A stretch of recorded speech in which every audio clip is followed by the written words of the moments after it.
বিসমিল্লাহির রহমানির রহিম। বাংলাদেশ উন্মুক্ত বিশ্ববিদ্যালয়ের ইসলামী শিক্ষা বিভাগের বিএ বিএসএস এর অধীনে ইসলামিক স্টাডিজ বিষয়ের উপর আমি অনলাইনে একটি ক্লাস নিচ্ছি।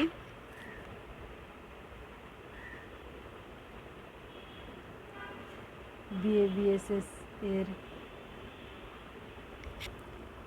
ষষ্ঠ সেমিস্টারের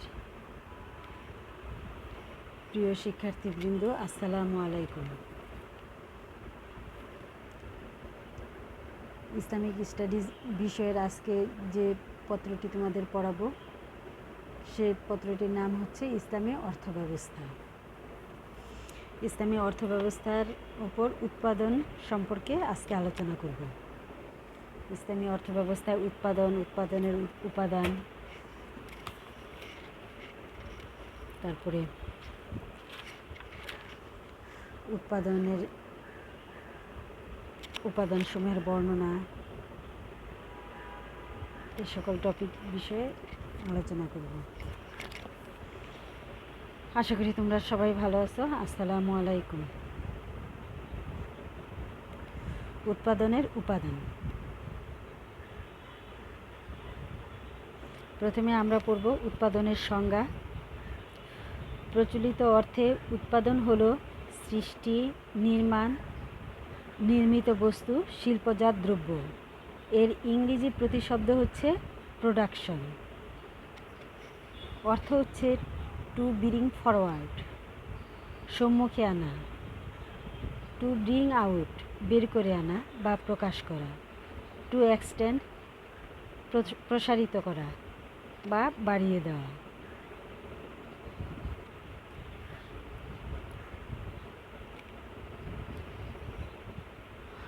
অর্থনীতিবিদ ফ্রেশারের মতে উৎপাদন বলতে উপযোগ সৃষ্টি বোঝায়।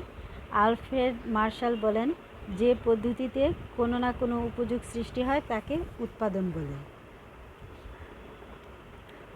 মূলত উৎপাদন হলো একটি প্রক্রিয়া যার মাধ্যমে উৎপাদন ক্ষেত্রে সম্পদ ও শক্তি একত্রিত হয়, অর্থাৎ ব্যবহারযোগ্য কাঁচামাল ও প্রয়োজনীয় উপকরণগুলোর সমন্বয় ঘটে এবং তার মাধ্যমে কোনো দ্রব্য বা সেবার উৎপত্তি ঘটে। দ্রব্য বা সেবা পাওয়ার লক্ষ্যে বিভিন্ন উপকরণের সমন্বয় ও তার প্রয়োগকে এখানে পদ্ধতি হিসেবে বিবেচনা করা হয়। ইনপুট ও আউটপুট ধারণা দুটি উৎপাদন প্রক্রিয়ার সাথে জড়িত। উল্লেখ্য, উৎপাদন প্রক্রিয়ার শুরুতে যে বস্তু বা সেবা ব্যবহারযোগ্য হিসেবে বিরাজ করে তাদেরকে ইনপুট এবং রূপান্তরিত বস্তুগুলোকে উৎপন্ন দ্রব্য বা আউটপুট বলে। উৎপাদনের সময় প্রতি উৎপাদনের হার দ্বারা পরিমাপকৃত একটি কার্যক্রম বলা যায়। এজন্য উৎপাদনকে প্রবাহ দ্বারা বা ফ্লো কনসেপ্ট হিসেবে বিবেচনা করা হয়। তবে কখনো কখনো উৎপন্নকে স্থির গুণসম্পন্ন একক দ্বারাও প্রকাশ করা হয়। অর্থনীতিতে উৎপাদন ব্যবহৃত হয় দুটি ভিন্ন অর্থে। সংকীর্ণ অর্থে উৎপাদন হলো এমন এক রকমের কাজ যে কাজের দ্বারা বিনিময় মূল্য সম্পন্ন দ্রব্য সামগ্রী বা সেবাকর্মের উদ্ভব ঘটে। ব্যাপক অর্থে যে পদ্ধতির মাধ্যমে কোনো না কোনো ধরনের উপযোগ তৈরি হয় তাকে উৎপাদন বলে। এখানে উপযোগ বলতে আকারগত, স্থানগত, কালগত, সেবাগত উপযোগ সৃষ্টিকেই বোঝানো হয়। উপযোগের এ ধরনগুলো সামান্য ব্যাখ্যার অবকাশ রাখে। আকারগত উপযোগ কি? মানুষের যে কোনো রকমের অভাব পূরণের জন্য প্রাকৃতিক উপকরণ থেকে নির্দিষ্ট আকার দান করা, যেমন গাছ থেকে কাঠ, কাঠ দিয়ে খাট, চেয়ার, টেবিল তৈরি করা। স্থানগত উপযোগ: প্রাকৃতিক উপকরণ এক জায়গা থেকে অন্য জায়গায় স্থানান্তরের মাধ্যমে যে উপযোগ তৈরি হয়, যেমন গ্রাম থেকে বালি শহরে স্থানান্তর হয়ে তা দিয়ে দালান কোঠা তৈরি করা। কালগত উপযোগ: সময়ের জিনিস সময়ে ব্যবহার না করে অন্য সময়ে ব্যবহারের জন্য যে উপযোগ তৈরি করা হয়, যেমন গ্রীষ্মকালের আম কোল্ড স্টোরে রেখে শীতকালে ব্যবহার ও বিক্রয়। সেবাগত উপযোগ: একজনের শারীরিক ও মানসিক শ্রম দিয়ে অন্যের শারীরিক ও মানসিক চাহিদা পূরণ করা, যেমন শিক্ষকতা, চিকিৎসা, অভিনয়। এভাবে ব্যাপক অর্থে আকারগত, স্থানগত, কালগত ও সেবাগত উপযোগ সৃষ্টি হচ্ছে উৎপাদন। প্রসারিত দৃষ্টিভঙ্গিতে অর্থনৈতিক কাজের একমাত্র উদ্দেশ্য হল মানুষের সকল রকমের অভাব পূরণ করা। এই হিসেবে মানুষের অভাব পূরণ করা বা অভাব পূরণে সহায়তা করা যে কোনো কাজকেই উৎপাদন বলা যায়। সাধারণ দৃষ্টিকোণ থেকে উৎপাদনের পরিচয় প্রদান করতে যেয়ে উৎপাদনশীল শ্রমিক ও অনুৎপাদনশীল শ্রমিক বলে শ্রমিকের মধ্যে বিভাজন তৈরি হয়। বলা হয় যারা সরাসরি দ্রব্য উৎপাদনে নিয়োজিত কেবল তারাই হলো উৎপাদনশীল শ্রমিক, যেমন ইটের ভাটা, কয়লা খনি, ইঞ্জিনিয়ারিং, কলকারখানায় নিয়োজিত শ্রমিক, তাঁতি, কৃষক, কামার, কুমার এরা সবই উৎপাদনশীল শ্রমিক। পাশাপাশি শিক্ষক, ব্যাংক কর্মকর্তা, অফিসের বিভিন্ন পর্যায়ের কর্মচারী, কর্মকর্তা, আইনজীবী, দোকানের সেলসম্যান, হোটেলের ম্যানেজার প্রমুখ উৎপাদনশীল শ্রমিক নয়, কেননা তারা সরাসরি উৎপাদন কাজের সাথে জড়িত নয়। কিন্তু অর্থব্যবস্থার বিস্তৃত প্রাঙ্গণে এই বিভাজনটি অযৌক্তিক। বরং যে সকল কাজ উপযোগ সৃষ্টির মাধ্যমে বস্তুগত অভাব পূরণে সহায়ক শক্তি হিসেবে ভূমিকা পালন করে সে সকল কাজকে উৎপাদনশীল কাজ, এবং যারা সে সকল কাজ করেন তাদেরকেও উৎপাদনশীল শ্রমিক বলা হয়। সমাজ ও রাষ্ট্রের বিভিন্ন প্রয়োজন পূরণের জন্য শিক্ষক, চিকিৎসক, প্রকৌশলী, ব্যাংকার, কৃষিবিদ প্রমুখ নিয়োজিত থাকেন এবং তাদের সেবার মূল্য পরিশোধে জনগণের মধ্যে কোনো দ্বিধা, সংকোচ বা প্রশ্ন কাজ করে না। এজন্য তাদের সেবাকে উৎপাদনশীল বলা যায়। কাজেই উৎপাদন বলতে সে সকল কাজও বিবেচিত হবে যা জনগণের অভাব পূরণের জন্য দ্রব্য ও সেবা প্রদানে সহায়তা প্রদান করে এবং সেই দ্রব্য ও সেবার জন্য জনগণ মূল্য প্রদানে প্রস্তুত থাকে।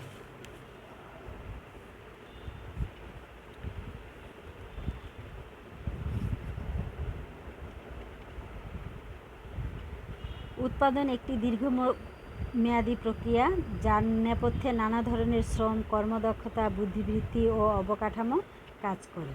ইসলামী অর্থব্যবস্থায় উৎপাদন বিষয়টি অত্যন্ত গুরুত্বপূর্ণ এবং সেখানেও তা আকারগত, স্থানগত, কালগত ও সেবাগত উপযোগী তৈরি করে। প্রচলিত উৎপাদন প্রক্রিয়ার সাথে এর কেবল একটি পার্থক্য লক্ষ্য করা যায়, তা হলো প্রচলিত উৎপাদন প্রক্রিয়ায় যেখানে হালাল হারাম বিষয়টি কোনো বিবেচ্য বিষয় হয়ে ওঠে না, ইসলামের উৎপাদন রীতি এমন নয়। কাজেই ইসলামী উৎপাদনের সংজ্ঞাটি এমন হতে পারে: কুরআন সুন্নাহর মূলনীতির আলোকে সম্পাদিত যে সকল কাজ জনগণের অভাব পূরণের জন্য দ্রব্য ও সেবা প্রদানে সহায়তা প্রদান করে এবং সেই দ্রব্য ও সেবার জন্য জনগণ মূল্য প্রদানে প্রস্তুত থাকে, তাকে ইসলামী দৃষ্টিভঙ্গিতে উৎপাদন বলা যায়। অথবা এভাবেও বলা যায়, ইসলামী শরিয়া অনুসরণের ভিত্তিতে কোনো কিছু তৈরির মাধ্যমে আকারগত, স্থানগত ও সেবাগত ইসলামসম্মত উপযোগ সৃষ্টি হচ্ছে ইসলামের দৃষ্টিতে উৎপাদন। তাহলে আমরা উৎপাদন সম্পর্কে বুঝলাম যে উৎপাদন হচ্ছে কোনো কিছু তৈরির মাধ্যমে আকারগত, স্থানগত ও সেবাগত মান সৃষ্টি করা। আর এইগুলো যদি ইসলামী শরিয়ার ভিত্তিতে করা হয় তাহলে সেটা হবে ইসলামী দৃষ্টিতে উৎপাদনের উপাদান। এখন পড়ব উৎপাদনের উপাদান। যে সকল সম্পদের উপর একটি অর্থনীতি নির্ভরশীল তাকে বলে অর্থনৈতিক সম্পদ, আর সেই সম্পদ মূলত উৎপাদনে ব্যবহার্য উপকরণ। অর্থনীতিতে তাই সম্পদ ও উপকরণ পরস্পরের সমার্থক। আবহাওয়া, খনিজ, বনজ, জলজ সম্পদ, প্রাণী, মূলধন, সাজ সরঞ্জাম উৎপাদনে ব্যবহারযোগ্য দ্রব্য ও সেবা এবং মানব সম্পদ তথা শ্রম ও তার দক্ষতা, বুদ্ধিমত্তা, সাংগঠনিক দক্ষতা, কর্মদক্ষতা প্রভৃতি কোনো না কোনোভাবে উৎপাদনে সাহায্য করে। এগুলোর প্রতিটি তাই অর্থনৈতিক সম্পদ বা উপকরণ। এ সকল উপকরণের গ্রুপ ভিত্তিক রূপায়ণ হল ভূমি, শ্রম, মূলধন ও সংগঠন। উৎপাদনের সকল উপাদানই প্রসারিত অর্থে অর্থনৈতিক সম্পদের অন্তর্ভুক্ত। উৎপাদনের উপকরণ অসংখ্য হতে পারে। অসংখ্য উপকরণ নিয়ে পরিচালিত যে কোনো অর্থনৈতিক বিশ্লেষণ জটিলও হতে বাধ্য। এই জটিলতা এড়ানোর লক্ষ্যে উপকরণগুলোকে তাদের বৈশিষ্ট্যের মাঝে মিল বিবেচনা করে কয়েকটি গ্রুপে বিভক্ত করা হয়। এভাবে প্রাপ্ত সমজাতীয় অর্থনৈতিক উপকরণের এক একটি গোষ্ঠী বা গ্রুপকে উৎপাদনের উপাদান বলা হয়। অর্থনৈতিক উপকরণগুলোর বৈশিষ্ট্যগত মিল পর্যালোচনা করে তাদেরকে কয়েকটি গোষ্ঠীতে ভাগ করলে প্রতিটি গোষ্ঠীকে উৎপাদনের এক একটি সম্পূর্ণ উপাদান হিসেবে নির্দেশ করা যায়। এভাবে উপকরণগুলো চারটি গোষ্ঠীতে বিভক্ত হয়ে পড়ে, আর এই চারটি গোষ্ঠী হলো ভূমি, শ্রম, মূলধন ও সংগঠন। তাহলে আমরা দেখলাম যে উৎপাদনের উপাদান মূলত চারটি। এই চারটি উপাদানের নাম হলো ভূমি, শ্রম, মূলধন ও সংগঠন। প্রথমে উৎপাদনের উপাদান হিসেবে ভূমি এ সম্পর্কে আলোচনা করব। ভূমি হলো প্রাকৃতিক যে সব সম্পদ যার উপর জনগণের অধিকার বর্তায় এবং যা ব্যবহারের মাধ্যমে আয় পাওয়া সম্ভব। ভূমি উৎপাদনের আদি ও মৌলিক উপাদান। সাধারণ অর্থে ভূমি বলতে পৃথিবীর উপরিভাগকে বোঝায়, কিন্তু অর্থব্যবস্থায় ভূমি কেবল পৃথিবীর উপরিভাগ নয়, বরং প্রাকৃতিক সকল উপাদানই এর অন্তর্ভুক্ত।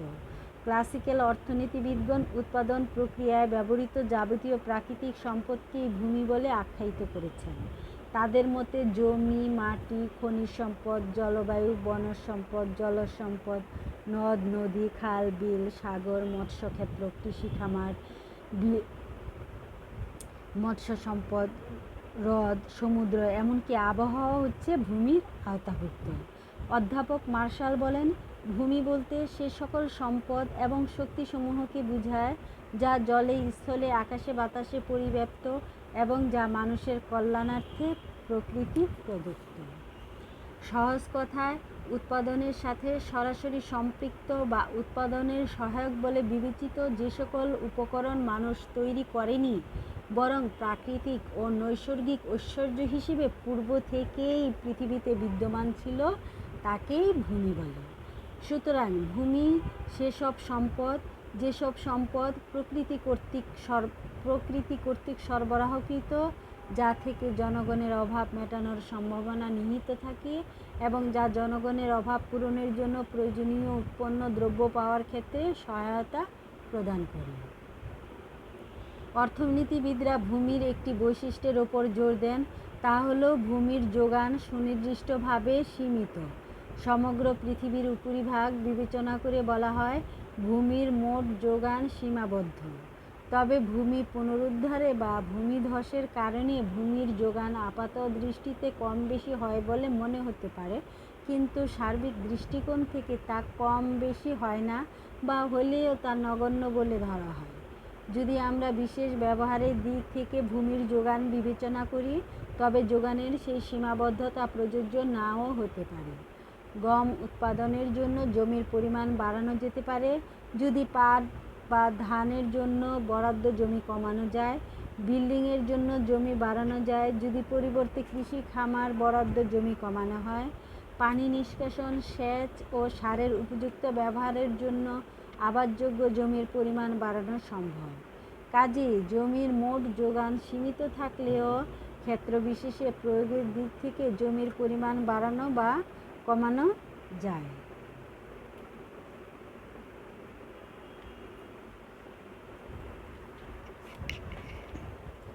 ইসলামী অর্থব্যবস্থাতেও ভূমি উৎপাদনের একটি অন্যতম প্রধান উপাদান। অবশ্য প্রচলিত অর্থব্যবস্থায় ভূমির যে পরিচয় দেওয়া হয়েছে, ভূমির পরিধি ও ব্যাপ্তি হিসেবে যে এলাকা ও বিষয়কে অন্তর্ভুক্ত করেছে এবং ভূমির প্রকৃতি ও স্বরূপের যে বিবরণ দেওয়া হয়েছে, ইসলামী অর্থব্যবস্থায় সকল ক্ষেত্রে ওইসবের সাথে ঐকমত পোষণ করেনি, বরং ইসলামী অর্থব্যবস্থায় মৌলিক অর্থনৈতিক নীতিমালার অংশ হিসেবে উৎপাদন বৃদ্ধি তথা সমাজের অর্থনৈতিক কল্যাণ সর্বাধিক করার লক্ষ্যে ভূমিকে উৎপাদনের উপাদান হিসেবে ব্যবহারের নির্দেশনা দেওয়া হয়েছে। এ প্রসঙ্গে কুরআন মজিদ ও হাদিসের সুস্পষ্ট নির্দেশনা ও বিধান রয়েছে। এ সকল কারণ ও প্রেক্ষিতে ইসলামে ভূমির স্বতন্ত্র সংজ্ঞা নির্ধারিত হয়েছে। ইসলামে ভূমি বলতে বলা হয়েছে যেসব বস্তুগত সম্পদ উৎপাদন কাজে ইজারা দেওয়া যায় বা ভাড়া খাটানো যায় এবং যা উৎপাদনের উপাদান হিসেবে ব্যবহারের সময় সম্পূর্ণ নিঃশেষ হয়ে যায় না, তাকেই ভূমি বলে অভিহিত করা যায়। ইসলামী অর্থব্যবস্থায় তাই ভূমি কেবল মহান আল্লাহ তাআলা প্রদত্ত জমি, মাটি, খনিজ সম্পদ, জলবায়ু, বনভূমি, মৎস্যক্ষেত্র, নদী, নালা, খাল, বিল প্রভৃতি পানির উৎসসমূহ বা আবহাওয়াই নয়, বরং মানুষের তৈরি করা মেশিন, দালানকোঠা, পরিবহন প্রভৃতিও ভূমির আওতাভুক্ত। কেননা এর সবগুলো ইজারা বা ভাড়ায় খাটানো যায় এবং উৎপাদনে কাজে লাগানোর পরে এর কোনোটিই নিঃশেষ হয় না, বরং বারবার উৎপাদনের কাজে ব্যবহৃত হতে পারে। কাজেই উৎপাদনে ব্যবহৃত বা উৎপাদনের কাজে সহায়ক রূপান্তরহীন মৌলিক উপাদানটিকে ভূমি বলা যায়। ইসলামী অর্থব্যবস্থায় ভূমির কোনো রূপান্তর না ঘটলে অপচয় হতে পারে, অপব্যবহারে নষ্টও হতে পারে। এছাড়া ভূমি উৎপাদিত বা অনুৎপাদিত উভয় শ্রেণীরই হতে পারে।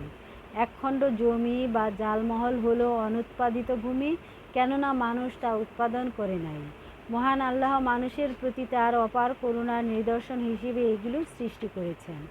আবার মেশিন ও দালানকোঠা হলো উৎপাদিত ভূমি, কেননা এগুলো বিভিন্ন অংশ, যন্ত্রাংশ ও প্রাকৃতিক জিনিসপত্র ব্যবহার করে মানুষ তৈরি করেছে। তবে উৎপাদিত হোক বা অনুৎপাদিত হোক, যার ভাড়া ও খাজনা আছে এবং যেখান থেকে আয় করা সম্ভব, ইসলামী অর্থব্যবস্থায় তাই হলো ভূমি।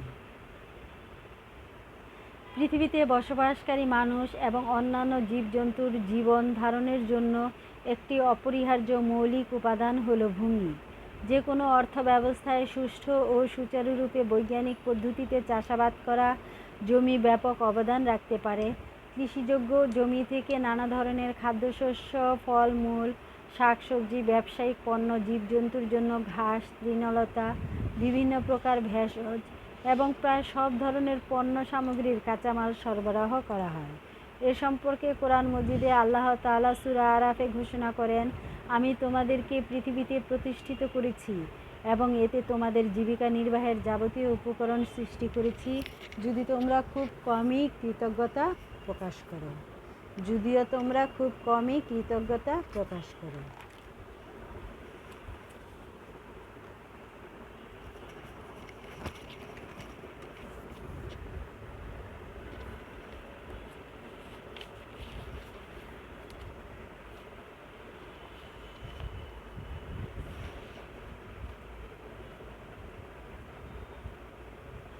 মানুষ ও জীবজন্তুর খাবার উৎপাদন ও সরবরাহে ভূমির প্রত্যক্ষ ভূমিকা রয়েছে। পারিবারিক প্রয়োজন ও ব্যবসায়িক কারণে ভূমিতে খাদ্যশস্য, তুলা, তেলবীজ, পাটসহ বিভিন্ন অর্থকরী ফসল আবাদ করা হয়। পারিবারিক প্রয়োজন পূরণের জন্য যেমন তেমনি সামষ্টিক প্রয়োজনে ব্যবসায়িক স্বার্থে ভূমিভিত্তিক শিল্প, পশুপালন, দুগ্ধ খামারও প্রতিষ্ঠা করা যায়। মূল্যবান কাঠ, প্রয়োজনীয় খনিজ দ্রব্য, পাথর, কয়লা, প্রাকৃতিক তেল ও গ্যাস ভূমি থেকেই আহরণ করা হয়। ব্যবহারের ধরন অনুযায়ী ভূমির বিভিন্নতার বিষয়টি আল্লাহর কালামেও ঘোষণা করা হয়েছে। সূরা তহায় আল্লাহ বলেছেন, আর আল্লাহ আকাশ থেকে বর্ষণ করেন বৃষ্টি, আর এর সাহায্যে নানা রকমের উদ্ভিদ উৎপাদন করেন। তোমরা তা খাও এবং তোমাদের জীবজন্তুগুলো চারণ করো।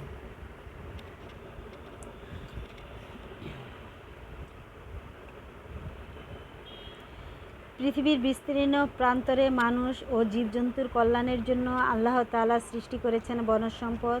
বনজ সম্পদ মানুষের নিত্য নৈমিত্তিক কাজে ব্যবহৃত হয়। বনজ সম্পদ না থাকলে পৃথিবী একদিনের জন্য চলতে পারত না। মানুষের শ্বাস প্রশ্বাসের কাজ থেকে শুরু করে খাদ্য তৈরির জ্বালানি, ঘর দোর, আসবাবপত্র তৈরি সব কিছুতেই বনজ সম্পদের রয়েছে তাৎপর্যপূর্ণ ভূমিকা। আল্লাহ বলেন সূরা ইয়াসিনে, আর আল্লাহ তোমাদের জন্য সবুজ বৃক্ষ থেকে আগুন উৎপাদনের ব্যবস্থা করে দিয়েছেন, অনন্তর তোমরা তা দিয়ে আগুন জ্বালিয়ে থাকো।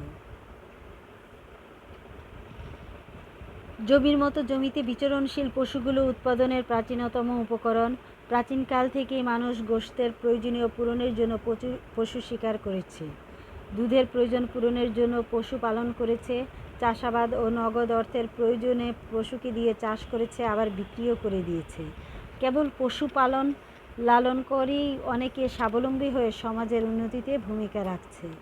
পশুর বংশবৃদ্ধি তাই এমন সংশ্লিষ্ট ব্যক্তিগোষ্ঠীর বিভিন্ন কারণে পরিণত হয়েছে, তেমনি একই রকম লাভজনক বিষয় হিসেবেও পরিগণিত হয় পশুর চামড়া, হাড়, পশম, দুধ ইত্যাদি। মানব সভ্যতার উন্নয়নেও পশু মুখ্য ভূমিকা পালন করে। সূরা নহলে আল্লাহ তাআলা ঘোষণা করেছেন, আর আল্লাহ তোমাদের জন্য জীবজন্তু সৃষ্টি করেছেন, এতে পশম ও বহুবিধ উপকার রয়েছে এবং তোমরা এগুলো থেকে আহার্য গ্রহণ করে থাকো। সূরা আনামে আল্লাহ বলেন, জীবজন্তুর মধ্যে কিছু সংখ্যক ভারবাহী ও যানবাহী আল্লাহ তোমাদের যে সকল জীবজন্তু জীবিকা স্বরূপ দান করেছেন তা থেকে তোমরা খাদ্য হিসেবে গ্রহণ করো।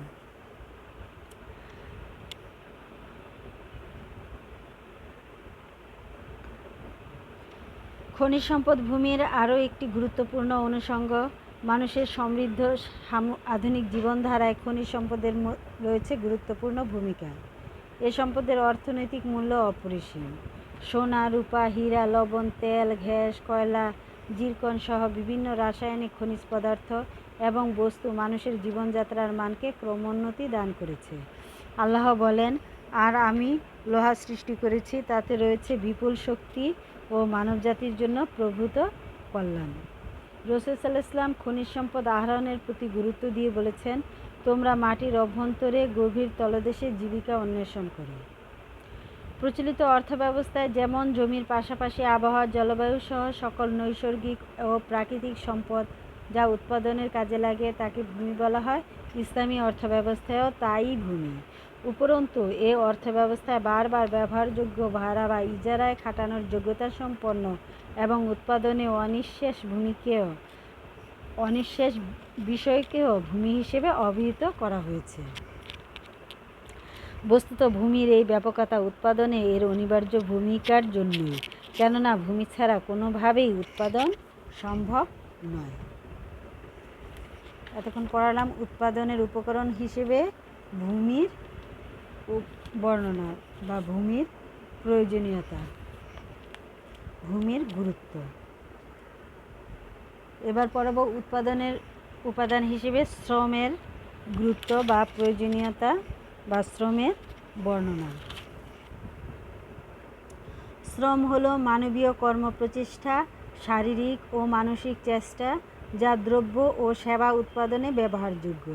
শ্রম কেবল উৎপাদনের একটি উপকরণ নয়, বরং এটি উৎপাদনের একটি কারণও বটে, যার জন্য সকল অর্থনৈতিক কাজ পরিচালিত হয়।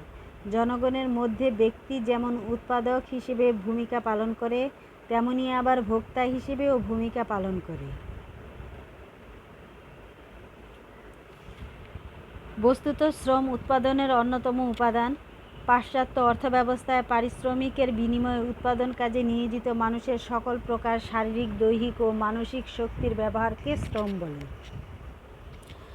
অধ্যাপক মার্শাল বলেন, শ্রম হলো মানসিক বা শারীরিক যে কোনো প্রকারের পরিশ্রম যা আংশিক বা সম্পূর্ণরূপে আনন্দ ছাড়া অন্য কোনো উপকারের নিমিত্তে প্রদান করা হয়। সাধারণ বিবেচনায় যে কোনো কাজের জন্য পরিশ্রমকে শ্রম বলে, কিন্তু অর্থনৈতিক পরিভাষা অনুযায়ী যে কোনো পরিশ্রমই শ্রম নয়। এখানে উৎপাদনের কাজে ব্যবহৃত নয় এবং অর্থ উপার্জনের উদ্দেশ্য নেই এমন কোনো পরিশ্রমকে শ্রম বলে বিবেচনা করা হয় না। শুধু আনন্দের জন্য কেউ পরিশ্রম করে তাকে শ্রম বলা যাবে না। শ্রম উপযোগিতা সৃষ্টি করে না বলে চোর, ডাকাত, পকেটমার, ছিনতাইকারী বা ভিক্ষুকদের পরিশ্রমকে শ্রম বলা যায় না।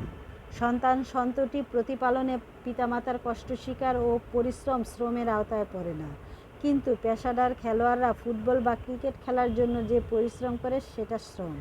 প্রচলিত অর্থনীতি অনুযায়ী দ্রব্য সামগ্রীর মতো শ্রমও বিক্রয়যোগ্য বিষয়। শ্রমের যোগান বলতে কোনো একটা মানব সমাজের মোট জনসংখ্যাকে বোঝায় না, বরং বিবেচ্য একটি সময়ের আওতায় নির্দিষ্ট মজুরিতে শ্রমিক মোট কতটা সময় শ্রমদান করেছে তাকেই শ্রমের যোগান বলা যায়।